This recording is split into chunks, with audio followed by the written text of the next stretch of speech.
Gracias a Dios que ya estamos aquí. Y bueno, pues hoy comenzamos un nuevo atributo que, pues bueno, ira. Es interesante que incluso yo cuando estaba tratando de estudiar este tema, trataba de meterme a tal vez lo que muchos de nosotros más fácil se nos hace, poner en YouTube un video ira de Dios. Y era para mí hasta cierto punto impresionante que hay muy pocas prédicas, muy pocos predicadores que verdaderamente hablan de este tema. Tú puedes buscar amor y o sea, material de sobra tienes. Tú puedes buscar misericordia, material de sobra tienes. Pero algo me llamó mucho la atención.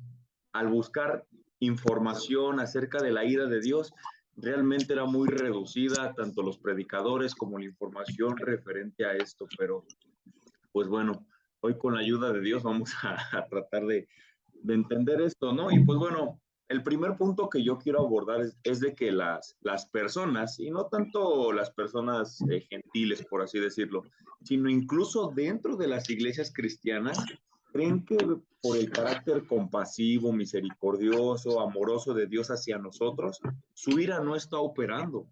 O que tal vez esto es un atributo que Dios olvidó, que simplemente ya no existe, ¿no? Y decimos, no, eso se quedó en el Antiguo Testamento, ya ese Dios no existe, ya ahorita es diferente. Y estas son los tipos de cosas que tenemos que tener mucho cuidado, porque una de las cosas, de los atributos de Dios, es de que Dios es inmutable. Y esto pues nos tiene que hasta cierto punto pues que interesar de más, ¿no? Porque pues es algo que se revela del carácter de Dios. Una especie de definición o frase de un teólogo dice así, la palabra de Dios es una espada de doble filo. Vean lo que dice, que suaviza y que endurece, que consuela y que aflige, que salva y que condena. ¿Qué quiere decir esto? Que por tanto, quien inspiró la palabra, quien escribió todo lo que está en la Biblia, pues tiene que reflejar ese mismo carácter que toda la escritura va desarrollando. Entonces, predicar acerca de la ira de Dios muestra brillantes grandeza y misericordia. También es por eso que es muy, pero muy importante que nosotros prediquemos la ira de Dios, porque si no predicamos el juez ante el cual nos vamos a presentar un día y vamos a dar cuentas, pues la gente no va a entender que Dios verdaderamente se mueve bajo ira en algunos casos, pero bueno, eso lo vamos a ir viendo a lo largo de esta enseñanza. Y pues bueno, vamos a empezar primero que nada con esto. La ira de Dios. ¿Qué es la ira de Dios? Como bien sabemos, pues bueno, en la Biblia no hay un pasaje que diga ira de Dios, dos puntos. Adelante, no. Esto es algo que tenemos que intuir, pero pues bueno, no tanto intuir, pero está muy claramente. Entonces, yo buscando algunos autores, llegué a esta conclusión de la ira de Dios. La ira de Dios es un atributo de Dios que se menciona claramente a lo largo de las escrituras y no es nada más y nada menos que su santidad ante el pecado o contra el pecado. Como bien sabemos, y fue nuestro primer tema, sabemos que Dios es santo, santo, santo. Y recordando eso, es que Él es totalmente apartado, tres veces infinitamente apartado de nosotros. ¿Cómo podemos ejemplificar esto? ¿Cómo reaccionamos nosotros ante tal vez la ira o tal vez ante la injusticia? Pues vemos, no sé, alguna injusticia en la calle, y si no es de nuestra familia, pues bueno, sí, mira, lo están asaltando, le están pegando, pero mira, ni de mi familia es, o sea, a mí qué me importa. Vemos que le rayaron el carro al vecino, ching, qué malo vecino, pues ni modo, ¿no? Sí, qué gran mal te hicieron, algo debiste haber hecho, ¿no? Porque ve lo que te hicieron. Y este es nuestro tipo de reacciones ante lo malo, ante el pecado. Pero aquí lo que vamos a ver es de que Dios de ninguna manera reacciona hacia el pecado como a veces nosotros lo vemos, como que una mentirita piadosa, no pasa nada, no, nadie se va a dar cuenta. Ese tipo de cosas son las que verdaderamente tenemos que ponernos seriamente a pensar, porque estamos viendo si Dios verdaderamente reacciona como nosotros ante esos males. Entonces, primero que nada, yo quiero que de toda la enseñanza que vamos a dar algo, mi mayor meta es una, que tú te vayas con la idea de que Dios verdaderamente se enoja. Pero no como cuando dicen, ay, Dios aprieta, pero no ahorca. Eso no existe. O sea, no. Yo quiero que conozcas en lo mayor posible la ira de Dios y que tu corazón sea confrontado con lo que la palabra dice, no con lo que yo digo. Entonces, primero voy a comenzar con unas características acerca de la ira de Dios. La primera es la siguiente. La palabra de Dios dice que Dios es fuego consumidor. Y eso lo encontramos en el libro de Hebreos, capítulo 12, versículo 29. Hebreos 12, 29. Vamos a leer desde el 28, dice así. Así que, recibiendo nosotros un reino inconmovible, tengamos gratitud y mediante ella sirvamos a Dios agradándole con temor y reverencia. Y aquí está el por qué. Porque nuestro Dios es fuego consumidor. Pero vean cómo anteriormente el versículo dice que hay que tener temor y reverencia. Eso es muy importante a considerar y avanza porque Dios, nuestro Dios, es fuego consumidor. ¿Ok? Entonces, la siguiente característica que nos dice la Biblia acerca de la ira de Dios es la siguiente, que Él se indigna todos los días. Dirás, ah, caray, pues tanto se enoja que todos los días está enojado. O sea, se parece a mi prima, a mi tía, a mi tío, no sé. Veamos lo que dice la Biblia. Eso está en Salmos capítulo 7, versículo 11. Salmos, capítulo 7, versículo 11. Vean lo que dice, Dios es juez justo y Dios está airado contra el impío todos los días. O sea, imagínense, verdaderamente vemos que Dios, hay una indignación todos los días contra el impío y esto es algo que tenemos que aclarar, ¿eh? Muchos dicen, ah, Dios odia el pecado, pero ama al pecador. No es lo que el texto está diciendo. La Biblia no dice que Dios está airado contra la impiedad, no, airado contra el impío. No está airado contra el robo, no, sino contra el ladrón. Sería otra manera de ejemplificarlo. No está airado contra la mentira, contra el mentiroso. Como aquí lo dice, está airado con el impío, no con la impiedad. ¿Ok? Eso tenemos que tenerlo bien en claro. El tercer aspecto es de que Dios odia la maldad. Y eso lo vamos a ver en Salmos 45, versículo 7. Salmos 45, versículo 7. Vean lo que dice. Has amado la justicia y aborrecido la maldad.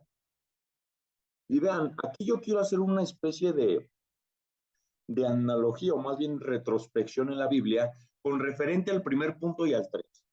Dice la Biblia que Dios odia la maldad y que Dios es fuego consumidor. Les voy a ejemplificar en una historia de la Biblia cómo esto es una realidad.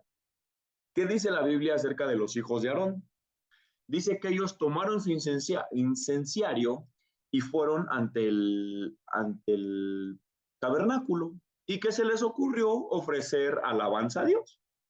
Ok, su intención no era mala, ¿están de acuerdo? Pero vemos que la palabra nos dice que ellos fueron a ofrecer un fuego extraño. Y en ese momento que dice la palabra que la ira de Dios se encendió sobre ellos y salió fuego de delante de ellos y los consumió. ¿Se dan cuenta? Cómo Dios no negocia sus mandamientos, Dios no negocia su santidad. Dios no dijo, ah, bueno, mira, son unos niños, déjalos que jueguen. La Biblia dice, Dios no hace acepción de personas. Salió fuego de delante de ellos y los consumió. Sin previo aviso, sin avisarle a Aarón, oye Aarón, tus hijos se van a meter al templo y van a ofrecer fuego extraño, ve y diles que no vayan. No, ofreció fuego extraño y ¡pum! Jehová los fulminó en un momento. Fuego consumidor, Dios odia la maldad. ¿Ok? Y eso también nos enseña que a Dios no le interesa que le sirvamos de cualquier manera o a nuestras ideas. Eso es otra enseñanza. Entonces, el último punto de las características es de que Dios destruye, no el pecado, a los pecadores. Esto va muy de la mano con lo que veíamos en Salmos 45:7. Y esto lo vamos a ver en Salmo 5, Salmo 5, versículos 5 y 6. Vean lo que dice. Los insensatos, no está diciendo la insensatez, está hablando de personas. Los insensatos no estarán delante de tus ojos. Aborreces a todos los que hacen iniquidad. Destruirás a los que hablan mentira. al hombre sanguinario y engañador abominará Jehová. Vean, aborrece, destruye, abomina.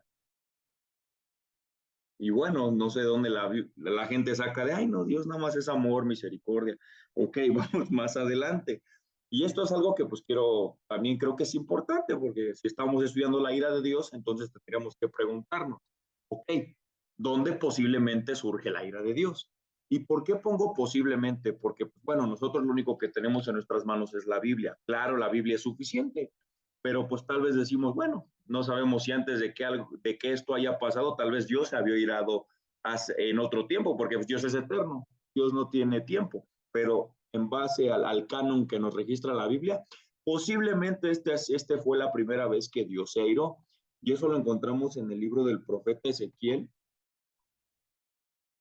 ahí está en la diapositiva, capítulo 28, del 13 al 19. ¿De quién estamos hablando? Ustedes dirán, bueno, ¿cuándo fue la primera vez que Dios airó? Pues claro, con Adán y Eva cuando pecaron, no. Porque recuerden que antes de que el cielo y la tierra fueran formadas, existió la caída de ¿quién? De Satanás. Satanás cayó primero. Dios primero se airó con Satanás y después, bueno, eso lo vamos a ver más adelante. Vean el versículo 13 y vean cómo describe a Satanás o a Luzbel cuando antes de que fuera Satanás, cuando era un ángel. Versículo 13. En Edén, en el huerto de Dios estuviste. Vean, cómo está profetizando. De toda piedra preciosa era tu vestidura, de cornerina, espacio, jaspe, crisólito, berilio, onice, de zafiro, carbunclo, esmeralda y oro. Los primores de tus tamboriles y las flautas estuvieron preparados para ti en el día de tu creación. Veanlo cómo lo describe. Tú, querubín grande, protector, dice, yo te puse en el santo monte de Dios, allí estuviste, en medio de las piedras de fuego te paseabas. Perfecto eras en todos tus caminos, desde el día que fuiste creado hasta que se halló en ti maldad causa de la multitud de tus contrataciones, fuiste lleno de iniquidad y pecaste. Vean lo que decía Salmos, aborreces la iniquidad, ¿ok? Pero vean, aquí está describiendo primero el pecado, pero está condenando al que lo hizo. Dice, y pecaste. Por lo que yo, vean cuántas veces dice yo, para que nadie dice, no, el diablo se salió del cielo porque ya no quería a Dios. No, Dios mismo cayó juicio sobre él. Dice, yo te eché del monte de Dios y te arrojé, ahí se puede decir, yo te arrojé entre las piedras del fuego, oh querubín protector, se enalteció tu corazón.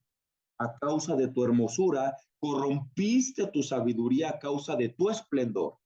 Yo te arrojé por tierra, delante de los reyes te pondré para que miren en ti.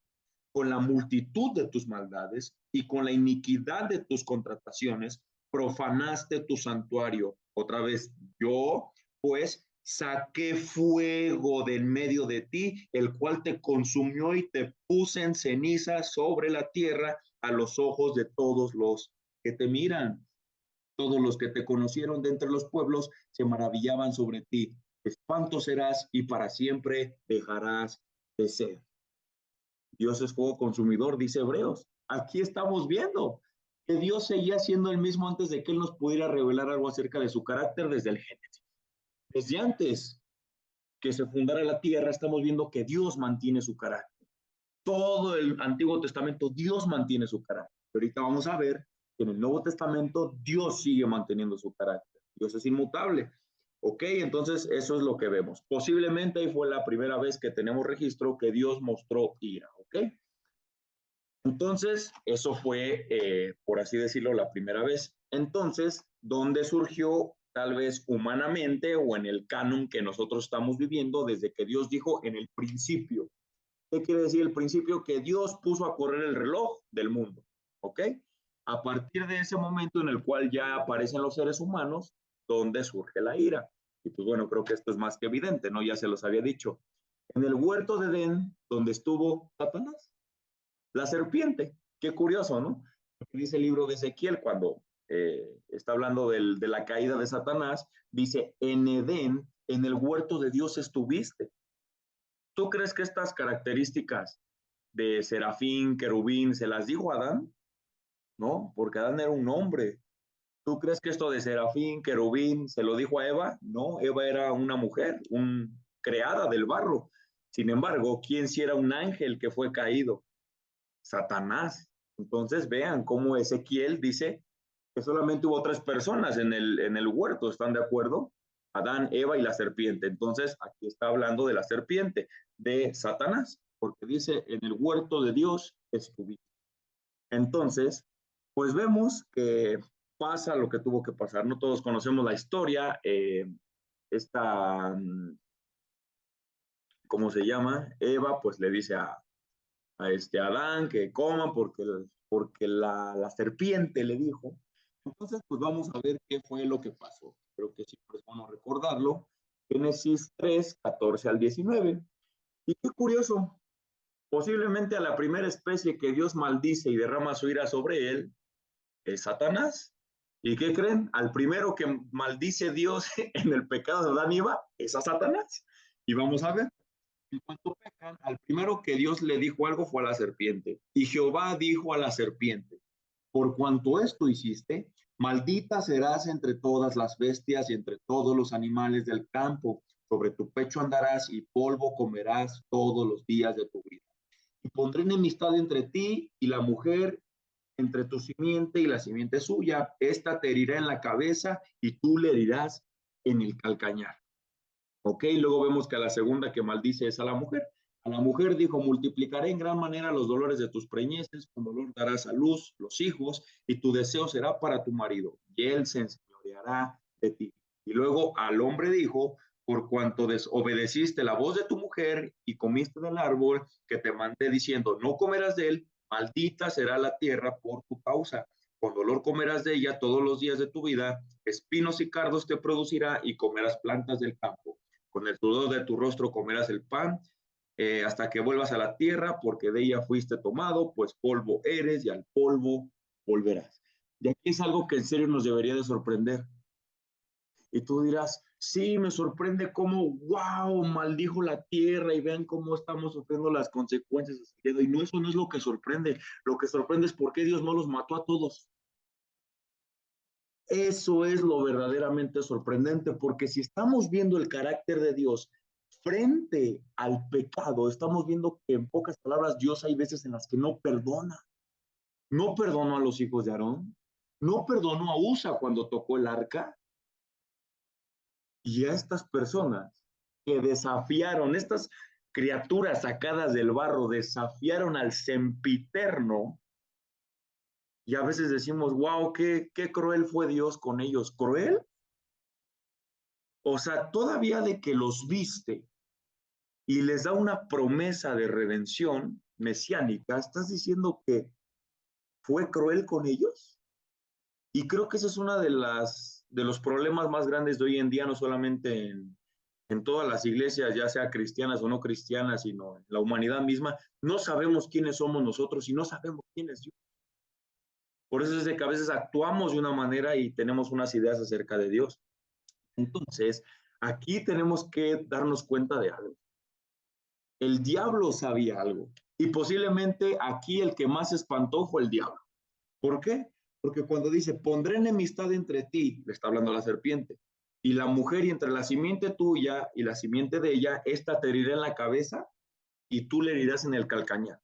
Posiblemente Dani iba fue así como de, ¿qué? ¿Qué dijo? ¿Qué es eso? Obviamente estaba prometiendo al Mesías. Pero el diablo, recuerden que él estuvo en el monte de Dios. En el monte santo de Dios dijo que él era un querubín hermoso. Los querubines, recordemos que son los que casi ministran en la presencia de Dios. Él conocía a Dios, obviamente conocía al Padre, al Hijo y al Espíritu Santo. Posiblemente el que más espantó fue el diablo porque dijo, ya me la sentenció. Y yo conozco que él todo lo que dice lo cumple. El diablo a partir de ese momento empezó a correr su reloj porque él dijo, tú ya la tienes sentenciada. Voy a acabar con el pecado original, porque el pecado original no es Adán y Eva, el pecado original es la caída de Satanás.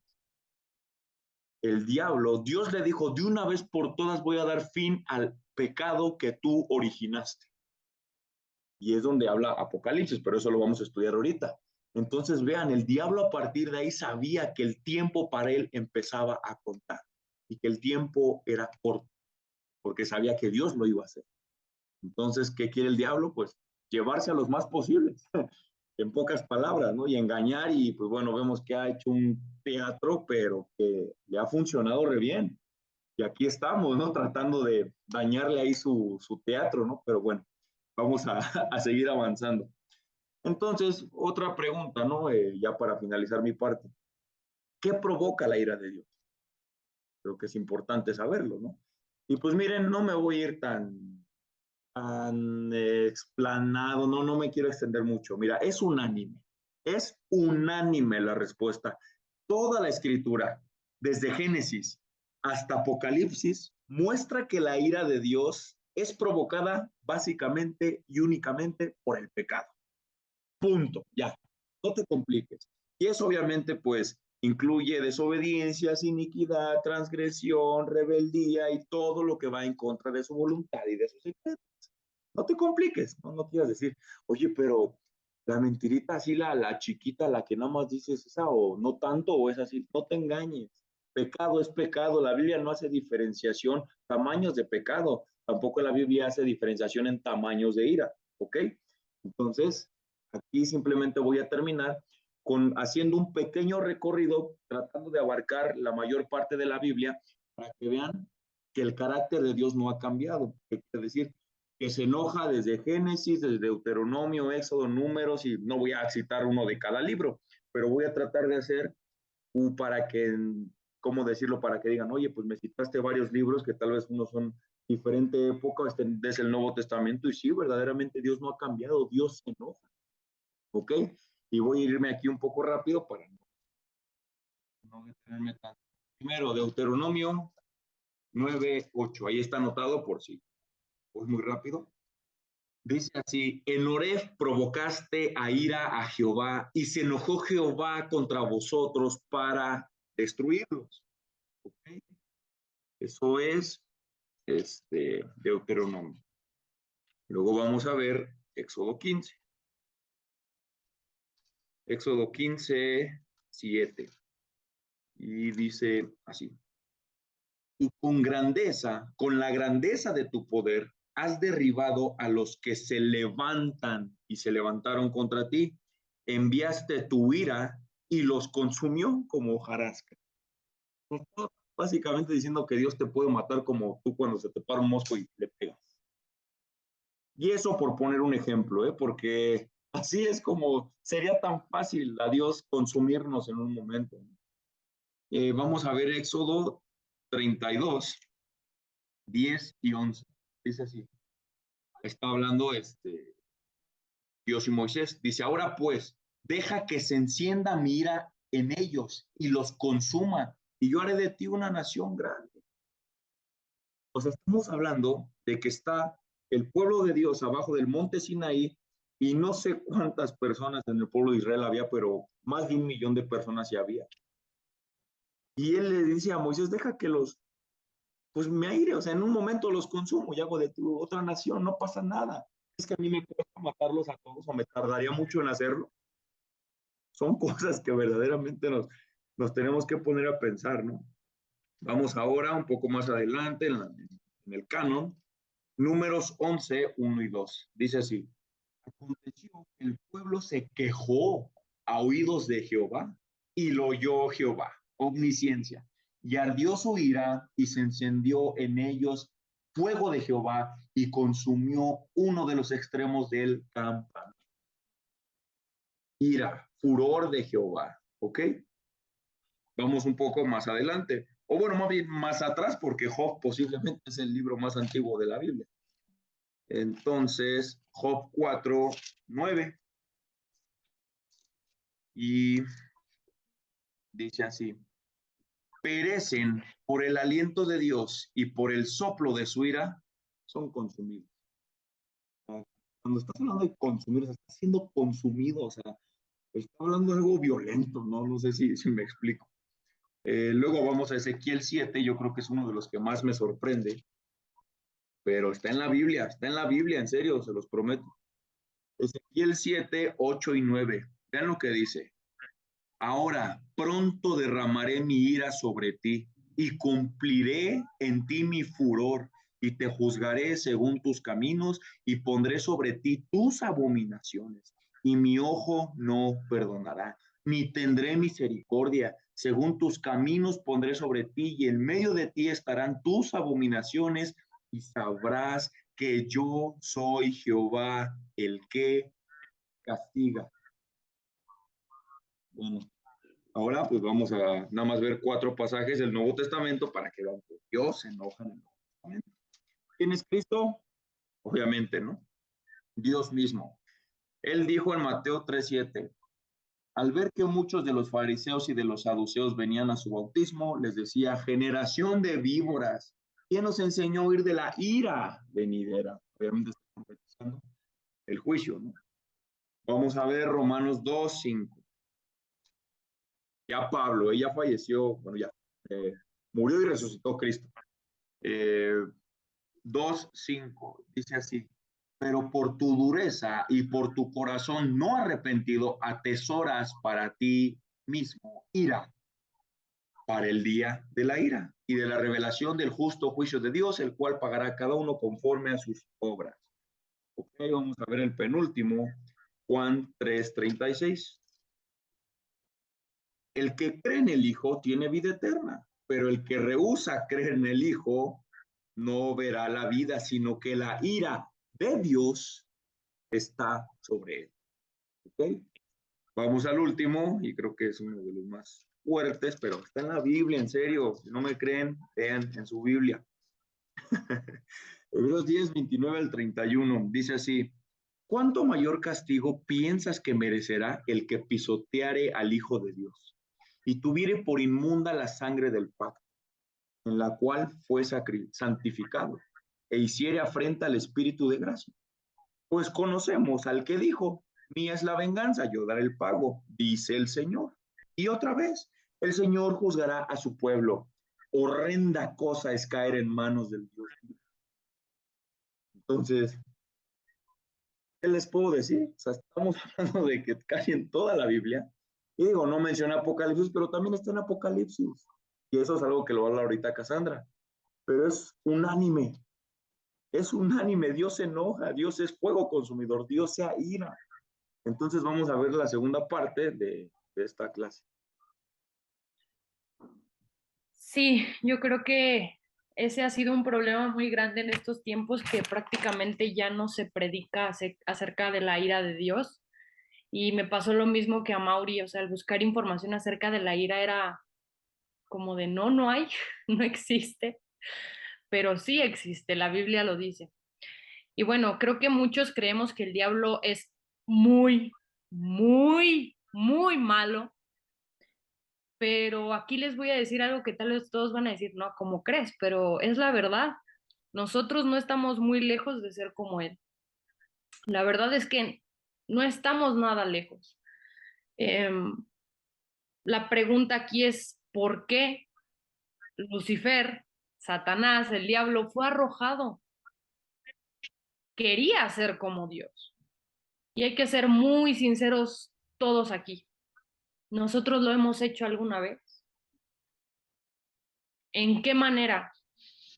Decimos que no dependemos ni necesitamos de Dios, o tal vez ni siquiera lo decimos, pero simplemente nuestra manera de actuar, nuestra manera de tomar decisiones, verdaderamente le preguntas a Dios, ¿qué piensas acerca de esto? ¿Pones en manos de Dios planes, pones en manos de Dios nuevas oportunidades o eres una cabrita loca que luego dice sí, sí, porque va para un bien mío y me la voy a rifar y esto y el otro? Actuamos sin consultar a Dios y nos decimos cristianos. Y lo peor aquí, que estamos actuando como ateos, literalmente, porque no ponemos nada en manos de Dios y no creemos en Dios.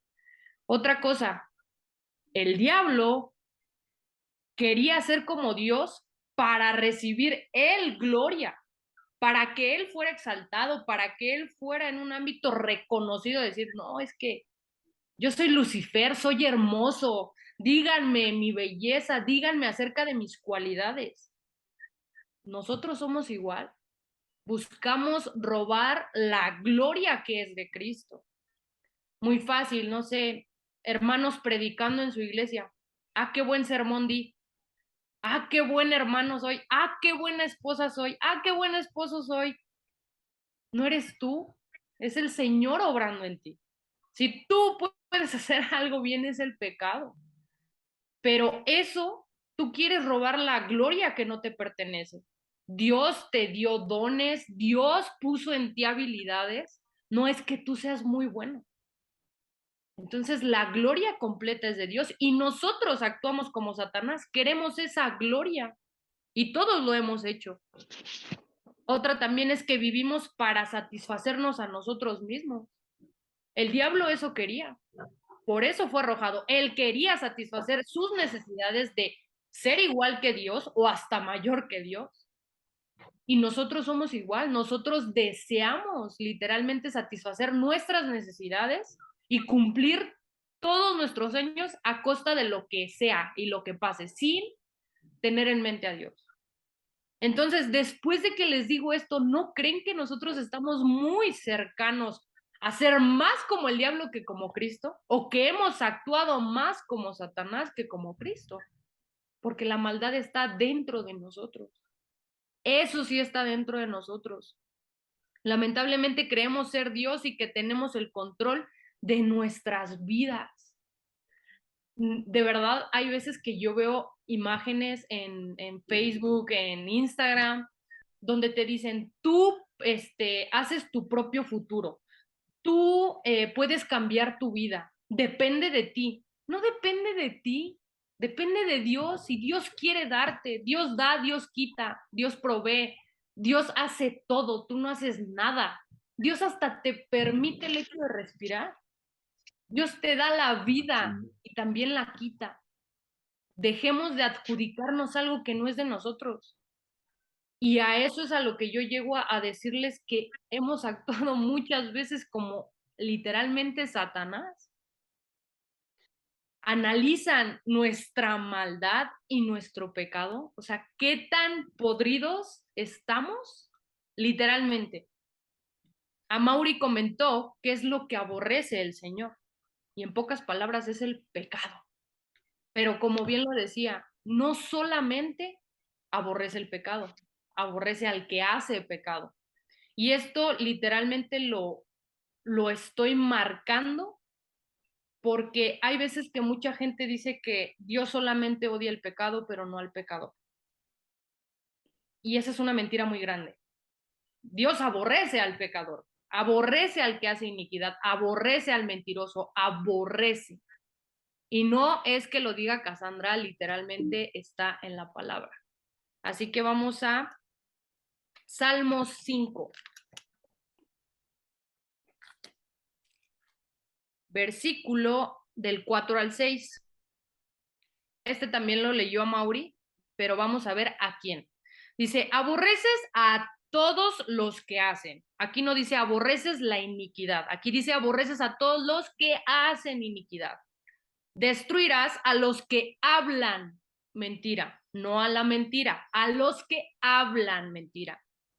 Al hombre sanguinario y engañador abominará Jehová. Cuando hablaba de esto con Amaury, es increíble cómo puede salir de la boca de alguien decir que Dios odia el pecado, pero no al pecador. Pero no puede haber pecado si no hay un pecador.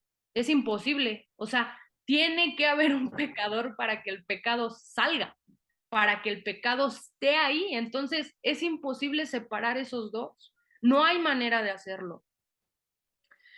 Aquí voy a entrar en un tema que tal vez yo creo que muchos de ustedes pasaron.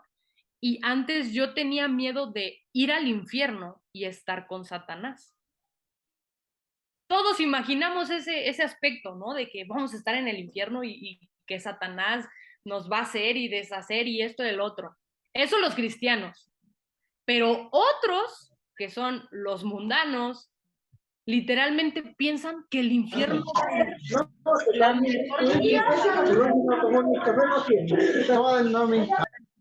Gracias. Otros piensan que el infierno es una fiesta. Ah, no, ahí va a haber un bar y vamos a tomar y va a haber mujerzuelas y va a haber todo lo que nos gustaba en el mundo, va a haber ahí en el infierno. Va a ser el lugar perfecto para los pecadores. Literalmente así lo ven. Vean las dos caras de la moneda. Y hermanos, no. Ahora saben cuál es mi mayor miedo.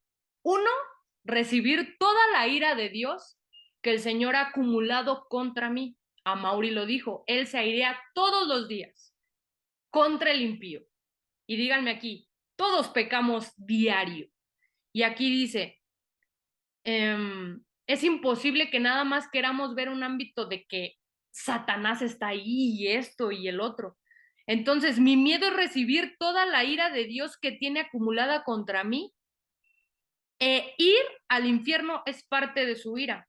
Pero otra cosa, aquí les voy a hacer una pregunta que una vez me hizo a mí, a Mauri, y me dice, ¿tú crees que Dios estará en el infierno? Yo siendo muy sincera, yo dije, no, porque Dios es santo, ¿no? ¿Cómo puede estar ahí? Y me dijo, no, Dios va a estar ahí, pero en su ira, haciendo justicia contra ti. Ahí vas a conocer al Dios que comentó a Mauri, fuego consumidor, airado, enojado, reventando literalmente su ira. Ahí va a estar. No creamos que el infierno está dominado por el diablo. Hermanos, no. El diablo está dominado por Dios. ¿Y qué creen? Satanás va a ser alguien más de los que está siendo condenados. Satanás no va a estar ahí castigando, Satanás no va a estar ahí diciendo, ay, ahora a este le voy a echar más fuego, ay, ahora a este lo voy a pasar para acá. No, él va a estar siendo condenado junto con los demás pecadores. Y quien va a estar ahí derramando su ira es Dios mismo. Esto es algo que a muchos no les gusta escuchar, porque solamente quieren al Dios de amor. Pero es necesario conocer todos los atributos de Dios, porque si no nos hacemos ídolo. Si tú hablas de un Dios que solamente es amor, misericordia y gracia, ¿qué crees? Estás generando en tu cabeza un ídolo. Si vas a hablar de Dios, tienes que hablar de todos sus atributos. Dios se enoja, Dios ama, Dios hace justicia. Hablemos de todos los atributos de Dios. El infierno prácticamente es de Dios, así como el cielo también es de Dios. Entonces Él hace lo que quiere tanto en el infierno como en el cielo. Simplemente veamos en lo que ha creado Él. ¿Por qué? A veces me molesta ya, ahora que estoy de este lado, que el Señor me ha salvado, que llegamos a ver terremotos, que llegamos a ver lluvias muy fuertes, que llegamos a ver tsunamis, que llegamos a ver desastres naturales tan fuertes que mucha gente dice, wow, la madre naturaleza. ¿Qué ha hecho la madre naturaleza? No es la madre naturaleza, es el poder de Dios. Dios en la palabra literal lo dice, con voz de trueno, Él hace que cimbre la tierra, Él es el que controla los temblores, Él es quien controla los tsunamis, Él es quien controla literalmente todo desastre natural. Ahí podemos ver un poco del poder de Dios. Ahora imaginen que ese poder que Él tiene lo utilice para desatar su ira. ¿Qué vamos a hacer nosotros ante ese Dios que justamente está desatando su ira contra nosotros? Esto es algo importante a rescatar. No crean que Dios es como nosotros, que nada más se enoja porque sí. Dios tiene razones suficientes para estar enojado con nosotros. No es como yo tal vez a veces no dormí mis horas que necesitaba y ya amanecí enojada y ya todos me caen gordos. No, Dios no es así. Dios tiene razones suficientes para estar enojado con cada uno de nosotros. Vamos al siguiente punto. Dios ha puesto pausa a su ira, pero eso no quiere decir que no vendrá.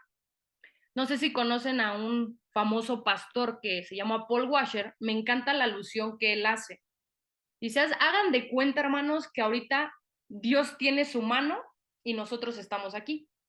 Esta es Cassandra y esta es la mano de Dios.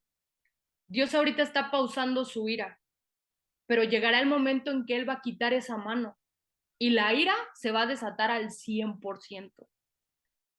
La ira de Dios es inmutable, así como su amor es perfecto, su ira es perfecta, su ira es infinita. No es como de, me enojo tantito, no.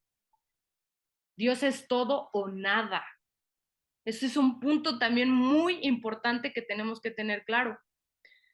Y algo importante, si ustedes quieren saber de la ira de Dios, pueden leer Apocalipsis, pueden leer el Antiguo Testamento, pueden leer el Nuevo Testamento, prácticamente lean toda la Biblia.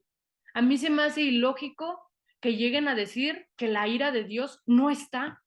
Está en toda la Biblia, siempre se habla acerca de la ira de Dios. Hay personas, no recuerdo qué predicador lo llegaba a decir, decían, ay, no, no hables del Dios, hasta le decían, malo del Antiguo Testamento. Si tú lees la Biblia, te das cuenta que en el Nuevo Testamento también está ese Dios que se enoja. Y se tiene que predicar a ese Dios.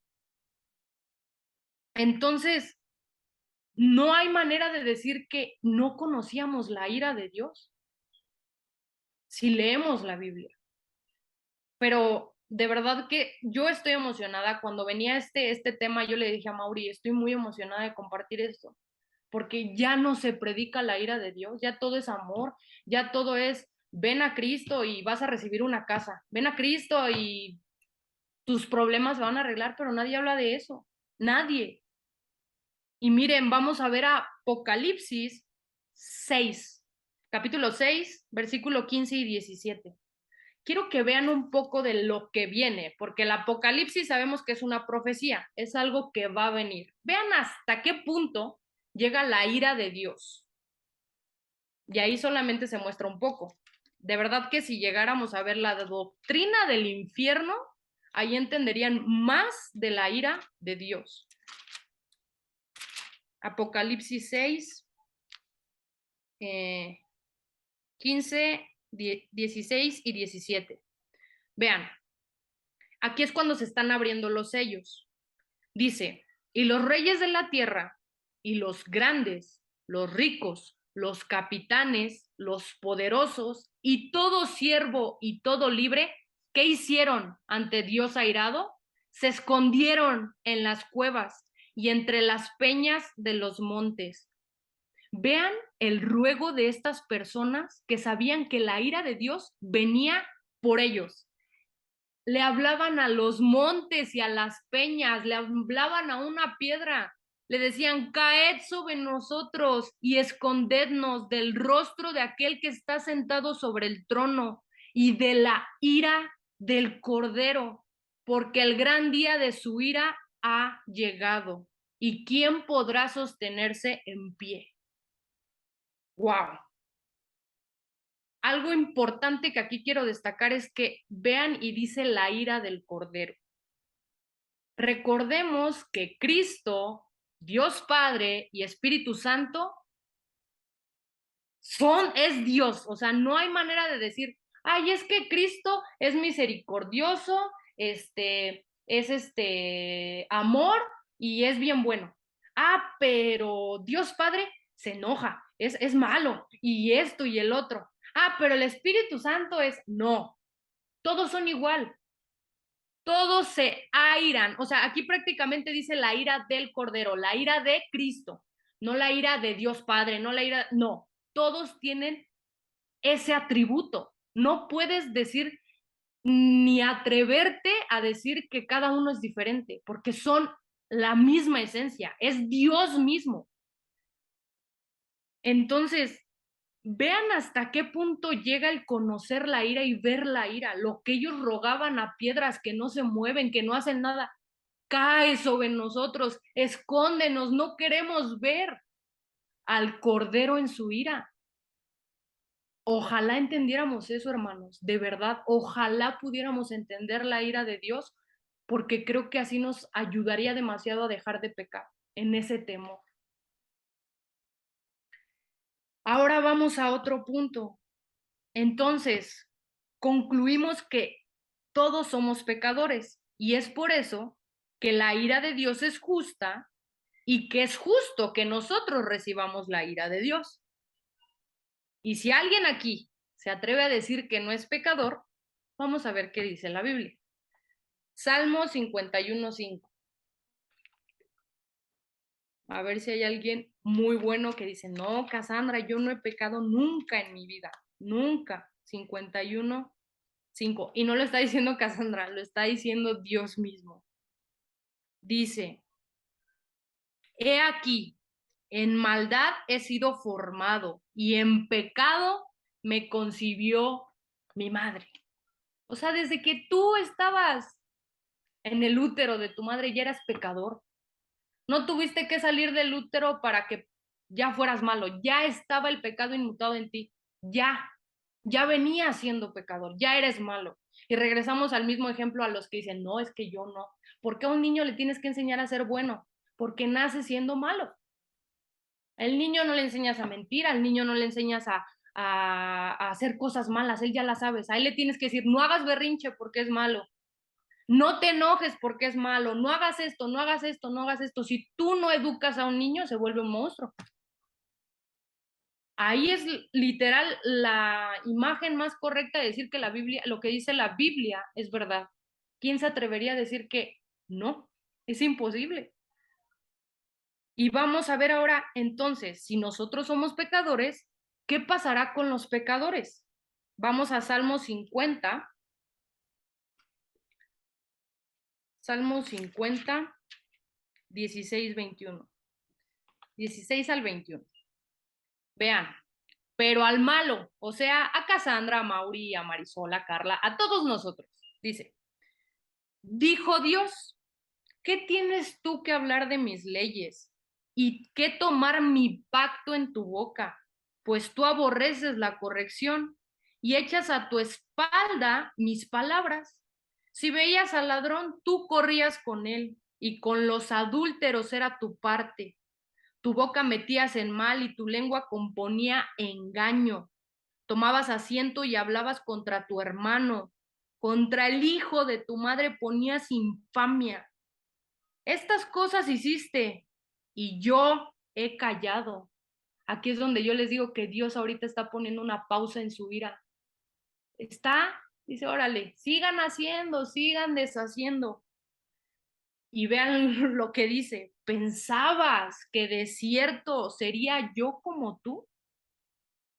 Aquí hay un pero, y yo les he dicho que los peros de la Biblia yo los amo, pero este me da miedo, porque vean lo que dice, pero te reprenderé. Está prometiendo que ahorita no te está haciendo nada, no está diciendo nada, pero te reprenderé. Esa ira vendrá y las pondré delante de tus ojos. ¿Qué va a hacer con los pecadores? ¿Va a saciar su ira? Lo va a hacer, lo está prometiendo. Ahorita está tranquilo y dice, vale, mi mano está aquí, mira, todavía está el tiempo de la gracia, pero voy a quitar esta mano y mira, me voy a desatar en contra de los pecadores. Entonces, si todos somos pecadores, ¿nadie se librará de su ira? Vamos a ver qué dice Primera de Tesalonicenses 1:10. 1:10. Ay, bendito sea este pasaje. Permítanme tantito que se me perdió. Primera Tesalonicenses 1:10. Ok. Dice, y esperar de los cielos a su Hijo, al cual resucitó de los muertos, a Jesús, quien nos libra de la ira venidera. Gloria a Dios. Hay alguien que nos va a librar de esa ira, que merecemos todos, que merecemos literalmente todos, todos, todos, todos, todos. Solamente Jesús nos puede librar de la ira de Dios, la cual es horrible por lo que hemos hablado. Y ahora vamos a hablar un poco de la ira de Dios en un ámbito de evangelio. Hermanos, si ustedes predican el evangelio y cuando hablan del evangelio no predican acerca de la ira de Dios, perdónenme, pero no están predicando el evangelio. La persona tiene que saber que hay juicio contra él. La persona tiene que saber que Dios está irado sobre él todos los días y tiene que conocer de su ira. Entonces, ¿de qué manera Jesús nos libró o nos librará de la ira?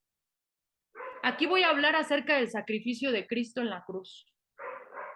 Pero antes quiero tocar un punto en los cuales muchos caemos en un error. Muchos creemos que el verdadero sacrificio y la ira de Dios sobre Cristo fue en el camino hacia la cruz. Y no, fue parte de, porque hay que decir algo, nadie ha sufrido lo que Cristo sufrió, azotes, burlas, la manera en que él llegó a la cruz fue algo terrible, fue parte de la ira de Dios, pero ahí no se sació la ira de Dios, ¿eh?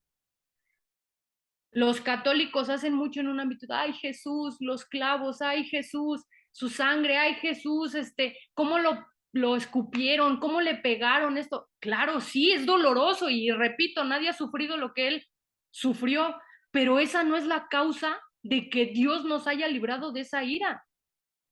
No nos confundamos, hermanos. ¿Saben cuál fue el verdadero sacrificio de Cristo en esa cruz? Vamos a ver lo que dice Mateo 27. Mateo 27, 45 y 46. Yo nunca había leído estos versículos de esta manera hasta que Dios puso a Paul Washer en mi vida. Y ahí fue cuando yo entendí verdaderamente el evangelio y el que se debe predicar. Dice, y desde la hora sexta hubo tinieblas sobre toda la tierra hasta la hora novena. Cerca de la hora novena, Jesús clamó a gran voz diciendo, Elí, Elí, lama sabactaní. Esto es, Dios mío, ¿por qué me has desamparado? Hermanos, aquí en este momento, al parecer es cuando Dios, Cristo, estaba recibiendo la ira de Dios que merecíamos todos nosotros. Oleada tras oleada tras oleada. Eso claramente nosotros no lo vimos. Pero ¿saben por qué fue en este momento? ¿Por qué Cristo dijo, Elí, Elí, lama sabactaní?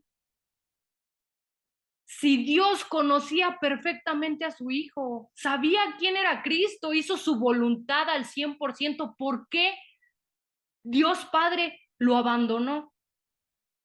¿Saben por qué, hermanos? Porque el pecado que es de nosotros fue imputado en Cristo. Y ya no veía Dios Padre a Cristo. Veía a Cassandra, veía a Mauri, veía a Marisol, veía a Carla, a Gina, a Pablo, a Dani. Veía a los pecadores, veía el pecado de cada uno de nosotros en Cristo. Pero aquí algo importante que quiero mencionar. No es que Jesús se haya literalmente hecho un pecador, ¿eh? No, borren eso de sus cabezas, eso no es. Se imputó el pecado en él, mas él nunca pecó. Dios mismo no veía a Cristo, porque literalmente todo el pecado del mundo estaba sobre él. Ahí fue donde él desató su ira en contra de Cristo. Había un punto que creo que mencionaba mucho a Mauri hace un tiempo, un ejemplo que a mí me encanta. ¿Qué pasa cuando un niño pasa al súper y no ve a su papá? ¡Ay, mi papá! Y se pone a llorar, ¿dónde está mi papá? Imagínense Cristo. Imagínense a Cristo literalmente diciendo, Padre, ¿dónde estás? Padre, soy yo, soy Cristo, soy tu hijo. Pero no estaba el pecado de nosotros. Y ahí literalmente fue donde Dios Padre dijo, ahí está el pecado, ahí voy a desatar mi ira, ahí la voy a aventar oleada tras oleada, voy a acabar todo lo que yo tenía ahorita literalmente en pausa, lo desaté en Cristo por nosotros, por esta bola de pecadores, hermanos, que no merecemos nada. Nosotros merecíamos esa ira, mas Cristo fue y se ofreció como sacrificio. Fue Él quien se puso literalmente como el cordero perfecto. Ustedes saben que antes no se aceptaba un cordero que estuviera cojo, que tuviera algo en el ojo. No, tenía que ser sin mancha. Cristo fue ese cordero que llegó ahí, sin mancha. Se ofreció por nosotros, se hizo ofrenda por nosotros. Y vamos al punto en el cual digo, wow, Juan 19:30. Juan 19:30.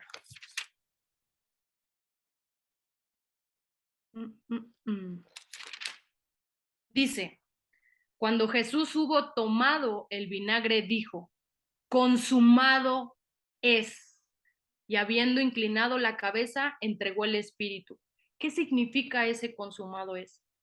Hermanos, es prácticamente de ya recibí toda la ira, ya se pagó, ya lo hice, ya no hay manera, ya Dios satisfizo su ira que tenía contra el mundo, ya está, consumado es, cerrado es. Y me encanta un ejemplo que llegan a dar predicadores, que si no me equivoco fue Sugel Michelén. Ustedes conocen los hoyos negros que están en el espacio, no sé, han visto en películas, etcétera. ¿Han visto lo que hace un hoyo negro? Como que chupa todo, lo consume. Literalmente está abierto y jala todo. Eso hizo Cristo. Cristo era el hoyo negro y el pecado era todo lo que estaba ahí alrededor y lo consumió todo. Y dijo, se pagó, ya no hay, ya, bye. Yo pagué, ya está cerrado eso. La ira de Dios, el Señor la absorbió.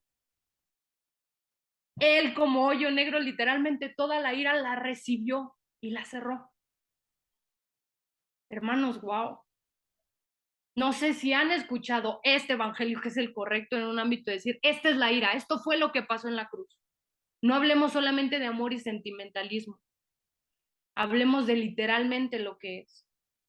Y ok, ya hablé del sacrificio en la cruz. Ya hablé de literalmente lo que Cristo hizo ahí. Pero ahora, ¿cómo adquiero esta ira, este sacrificio para que yo no reciba la ira? ¿Cómo yo puedo ser partícipe de lo que Cristo hizo? Vamos a ver qué dice 2 Corintios 7:10.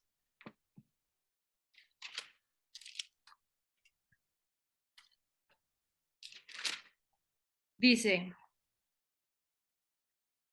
esta es la primera cosa, por así decirlo, que necesitamos para no ser parte de la ira. Porque la tristeza, que es según de Dios, produce arrepentimiento para salvación. Aquí lo dice, arrepentimiento para salvarte. No te está salvando de ir al infierno, que es parte de la ira de Dios, pero te está salvando de la ira de Dios. Literalmente de eso Cristo te está salvando, de la ira de Dios. Produce arrepentimiento para salvación, de que no hay que arrepentirse, pero la tristeza del mundo produce muerte. ¿Esto qué quiere decir? Este versículo, ¿a qué nos quiere llevar? De que el verdadero arrepentimiento, que es cambio de dirección, giras completamente, cambias tu vida, es un cambio radical. Pero ¿qué produce? El del mundo es una tristeza, es como un remordimiento, pero sigues haciendo lo mismo. ¿Y a dónde te va a llevar? A lo mismo, a la muerte, a la ira de Dios. Pero cuando es arrepentimiento, te lleva a una cosa, salvación. Ese es el primer punto. Y veamos qué dice Salmo 7:12. Aquí habla nuevamente del arrepentimiento.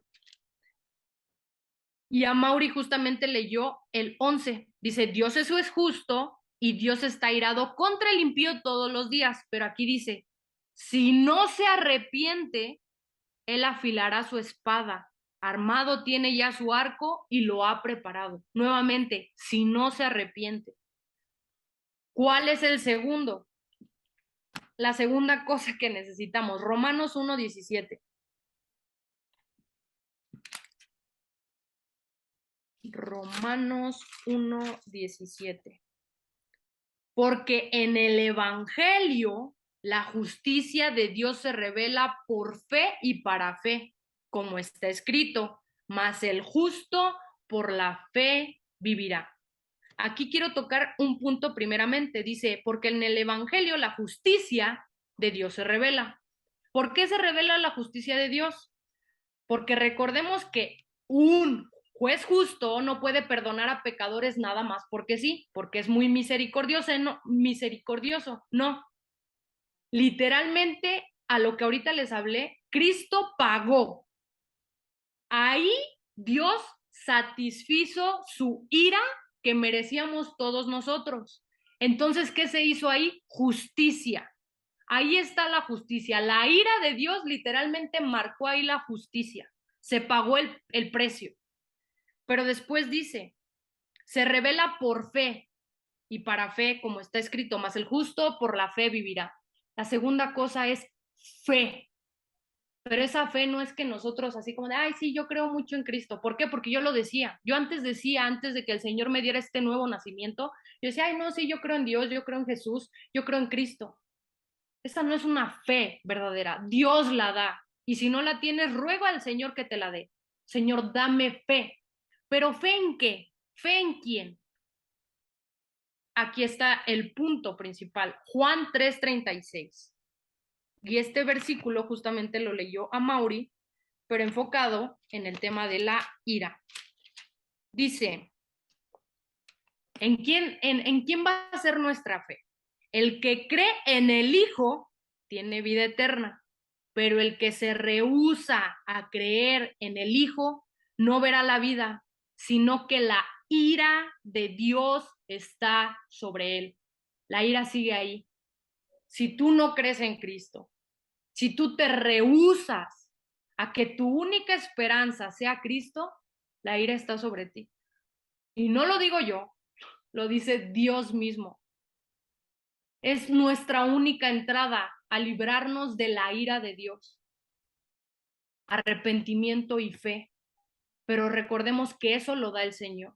Roguemos al Señor por ese arrepentimiento y esa fe que sea de Él y no que sea algo producido de nosotros, porque nuestro camino va a ser el mismo si no viene de Dios. La ira sobre nosotros. Entonces, cualquiera que se arrepienta y crea en Cristo será librado de la ira de Dios, ya que Cristo en la cruz recibió esa ira que tú y yo merecíamos. Y si, hermano, has nacido de nuevo, qué regalo más grande decirte en esta noche que la ira de Dios ya no está sobre ti, que Cristo te ha librado de la ira de Dios. Amén. Gloria a Dios. Yo puedo decir, Señor, gracias porque me has dado ese nuevo nacimiento. Y solo por tu gracia, por ese arrepentimiento que me diste, por esa fe, yo sé y confío que la ira no está sobre mí, porque tú eres fiel y lo que tú dices tal cual es. Así que, hermanos, el Señor nos ha regalado algo inmenso, que es Cristo. Que sea Él siempre nuestra única esperanza. Y aquí le doy entrada a Mauri para la conclusión. Bueno, hermanos, ya nada más para la conclusión, rápidamente quiero desmentir una teoría que muchas personas tienen en la cabeza, ¿no? Que como esta simple imagen, ¿no? Que vemos de que el diablo está echando fuercitas con Dios y a ver quién gana, ¿no? O sea, eso es una herejía, una blasfemia tan grande en contra de Dios mismo porque O sea, no puedes hacer esta comparación. Muchas veces piensan que Dios es bueno, inmensamente bueno y poderosamente bueno, y el diablo es poderosamente malo. O sea, el diablo es el nivel máximo de maldad y Dios es el nivel máximo de bondad. No, aquí nos estamos olvidando de algo, de que el diablo es una criatura, Dios es un creador. Dios creó al diablo. Bueno, lo creó siendo bueno, pero se rebeló. Entonces, ¿cómo podemos atrevernos a decir que el diablo está haciendo vencidas con Dios y que hay muchas veces decimos, ay, me está yendo mal, yo creo el diablo está ganando, ay, ahora me está yendo bien, no creo que ya Dios le va ganando? Dejémonos de tonterías, hermano. Esto no, la Biblia es imposiblemente de que lo pueda sostener, ¿ok? Dios es el Todopoderoso. El diablo no comparte atributos que solamente Dios tiene. El diablo no puede crear nada. Él no es omnisciente, él no sabe todo. Él no es omnipresente, él no está en todo lugar. Él no puede crear nada. Eso, pues obviamente Dios creó al diablo, obviamente lo creó un ángel y Dios mismo creó el infierno para él. O sea, ni el diablo pudo crear su propio hogar, ¿no? Por decirlo, el diablo solamente sabe mentir, sabe torcer la escritura y sabe hacer lo malo, mal aconseja. Desde Génesis, Dios le da palabras claves a los hombres. No matarás, no robarás, no esto, no lo otro. Oye, pórtate bien, oye, no hagas esto, no codicies, no hagas, te va a ir mal. Y eso fue lo que le dijo Dios a Adán y Eva. No comas del fruto, porque el día que de él comas, morirás. Simple. Pero ¿qué hizo el diablo? Les dijo, ah, mira, eso no fue lo que quiso decir. Mira, no, Dios se equivocó. Lo que verdaderamente quiso decir es de que el día que de él comas serás como él. ¿Se dan cuenta cómo el diablo no ha cambiado desde el huerto del Edén? Y es lo mismo que nos dice a nosotros. Mira, no pasa nada, te están coqueteando, sí, tú síguele la corriente. No pasa nada. Oye, ves que Dios te dice aquí que no codicies, ah, pero pues mira, ese negocio te va a ir bien, que no seas avaricioso, ah, pero mira, no pasa nada, te están ofreciendo una buena oferta, sí está chueca, pero agárrala. Siempre tuerce y te malaconseja. Y en lo más que el diablo ha sabido meter un engaño en el oído de los oyentes es en el Evangelio. La Biblia dice, arrepiéntete y cree el Evangelio. Es unánime y no negociable. El diablo te dice, no, nada más dice que o sea, tu vida va bien, nada más te falta Cristo. O sea, no lo que verdaderamente quiso decir Dios, ay, no, no, tontito, no malinterpretes las palabras de Dios. Él te está diciendo que Él te quiere prosperar. Lo que Él quiere decir es de que con Cristo tus problemas se van a acabar. Eso es lo que Él te quiere decir. No, ¿ven cómo el diablo ha atacado el mensaje más importante de Dios a la humanidad? ¿Por qué? Porque Él quiere que todos se vayan al infierno. Y es aquí donde Con nosotros, él. como verdaderos creyentes, tenemos que ser fieles a la predicación del verdadero evangelio. No hay que torcerlo, no hay que cambiarlo, no hay que diluirlo. Arrepiéntete y cree en el evangelio y serás salvo. Punto. No hay otro camino. Yo soy el camino, la verdad, la vida. Nadie llega al Padre si no es por mí. Punto. Así dice la Escritura. Entonces, así como nosotros a veces decimos, wow, yo no comprendo cómo Dios me ama tanto. Yo no comprendo cómo su gracia ha sido tanto a mi vida, pues así tampoco comprendes cuánta ira verdaderamente está sobre ti. No comprendes tampoco verdaderamente el nivel de justicia que Él demanda. No comprendes verdaderamente también el nivel de perfección y el estándar que Él espera de ti. Así que no solamente digamos, ay, no comprendo lo que nos conviene, no comprende su ira. Y sabes, nunca la vamos a comprender.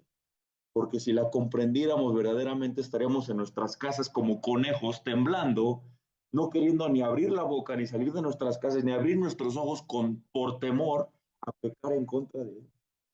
Que el Señor nos ayude a comprender. Entonces podemos concluir que sí, Dios salva, pero también Dios condena. Dios edifica, pero Dios destruye. Dios da vida, pero Dios mata. Dios consuela, pero también Dios aflige. Entonces empecemos a conocer juntos a Dios. Y pues bueno, hermanos, creo que eso sería. Bueno, no creo. Eso sería la clase del día de hoy.